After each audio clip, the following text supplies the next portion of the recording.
कुछ महीने पहले तस्वीर आई थी कि नीतीश सबके हैं। अब यकीन हो गया है कि नीतीश जी एक्चुअली में सबके ही है। चचा का जब मन करता है तो इधर पलट जाते हैं, चचा का मन करता है तो उधर पलट जाते हैं। तो मेरे को लगा कि चचा इतना पलटते हैं तो क्यों ना हो उस पलटने की पूरी कथा मैं आपको बताऊं। और मैं आपको बताऊं चचा ने कहां से पलटना स्टार्ट किया था और कहां तक पलटते जा रहे हैं, और क्योंकि अब फिर पलटे हैं बीजेपी की तरफ। और कहा जा रहा है कि इस्तीफा देंगे और फिर उसके बाद में शपथ लेंगे और 9वीं बार मुख्यमंत्री बन जाएंगे बिहार के। और गजब कहानी है उनकी। कोई लड़का 17-18 साल पहले पैदा हुआ होगा कोई, तो उसने नीतीश जी को ही मुख्यमंत्री बनते हुए देखा होगा। कहा होगा कि सरकार आरजेडी की है, बीजेपी की है और मुख्यमंत्री कौन है? नीतीश जी। कभी लालू यादव ने कहा था कि लोगों के मुंह में दांत होते हैं, नीतीश जी के पेट में दांत है। और नीतीश जी ने कहा था कि मर जाएंगे लेकिन बीजेपी में नहीं जाएंगे।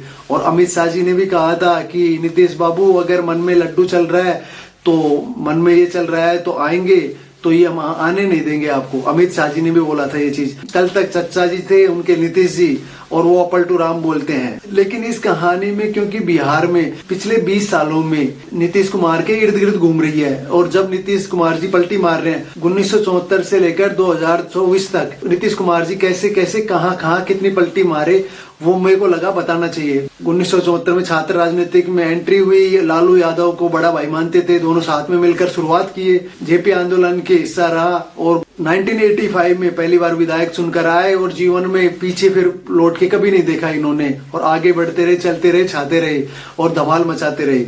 लेकिन पलटने की कहानी शुरू होती है 90 के दशक में। 90 के दशक में लालू यादव नीतीश से पहले मुख्यमंत्री बन जाते हैं और यहाँ से कहानी बदलने लगती है। नीतीश जी थोड़े महत्वाकांक्षी थे और 1994 में नीतीश कुमार को लगा कि लालू यादव है यहाँ पे तो अपनी दुकान कहीं और लगाते हैं, और धीरे से उन्होंने जनता दल से निकलकर जनता पार्टी की ओर रुख कर लिया। अलग अलग कहानियां हैं, अलग अलग किस्से हैं। कुछ लोग लालू जी को दोष देते हैं, कुछ लोग नीतीश जी को देते हैं। नीतीश बाबू ने अलग रास्ता बनाया और उसका असर यह रहा कि नीतीश जी 1994 में अपने एक नए दल के साथ जाते हैं, जॉर्ज फर्नांडे के साथ में मिलकर जनता पार्टी में जाते हैं। और 1995 में वो जॉर्ज फर्नांडे के साथ वाम दलों के साथ चुनाव लड़ते हैं। हालांकि वाम दलों के साथ चुनाव लड़ा, वो नतीजे नहीं आए। उसके बाद में उनके जिंदगी में आई बीजेपी आने के बाद में उनके दिन अच्छे आए और धीरे धीरे बीजेपी के साथ मिलकर सरकार बनाई।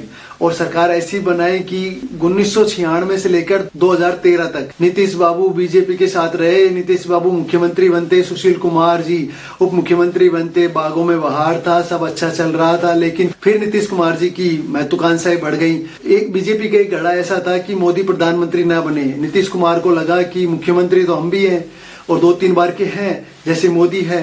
मोदी और हम में क्या अंतर है? और किसी को अंदेशा नहीं था कि मोदी इतना पॉपुलर होंगे और कहां से कहां तक चल जाएंगे। 2013 में उन्होंने अपने आप को पीछे कर लिया नीतीश जी ने। और जब चुनाव के नतीजे निकले तो नीतीश कुमार जी के पैरों से जमीन निकल गई थी।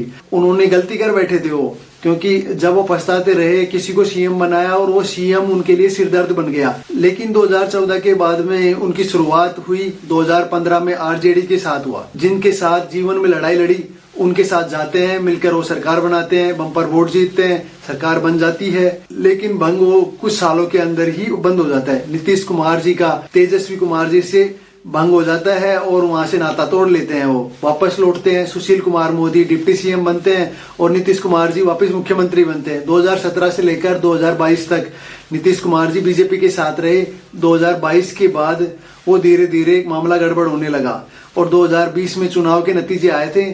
उनमें बीजेपी पर नीतीश बाबू को लगा कि बीजेपी खाने के मूड में है। नीतीश बाबू नाराज हो गए और 43 सीटें उनकी आई थी, 74 सीटें बीजेपी की आई थी।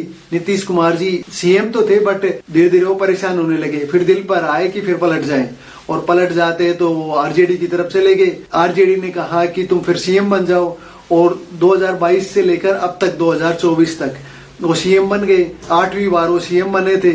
उस टाइम जिस टाइम बने थे उस टाइम 8वीं बार, तब बीजेपी गाली दे रही थी, तब आरजेडी फूल बरसा रही थी, और अब आरजेडी गाली दे रही है तो अब बीजेपी फूल बरसा रही है।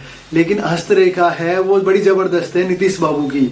और नीतीश बाबू की जैसा कह रहे थे कि कहानी के किरदार बदलते हैं, मोहरे बदलते हैं, वजीर वही एक ही रहता है और वजीर का नाम है नीतीश कुमार।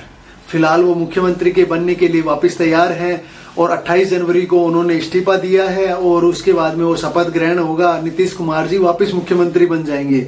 सुशील मोदी उनके साथ उप मुख्यमंत्री के लिए वापस शपथ करेंगे।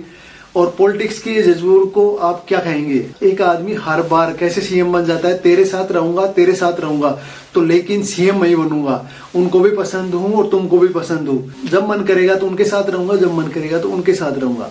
तो ये नीतीश कुमार बाबू की ये घटना है। बाकी आपकी क्या राय है? क्योंकि नीतीश कुमार बाबू 9वीं बार मुख्यमंत्री बनने जा रहे हैं।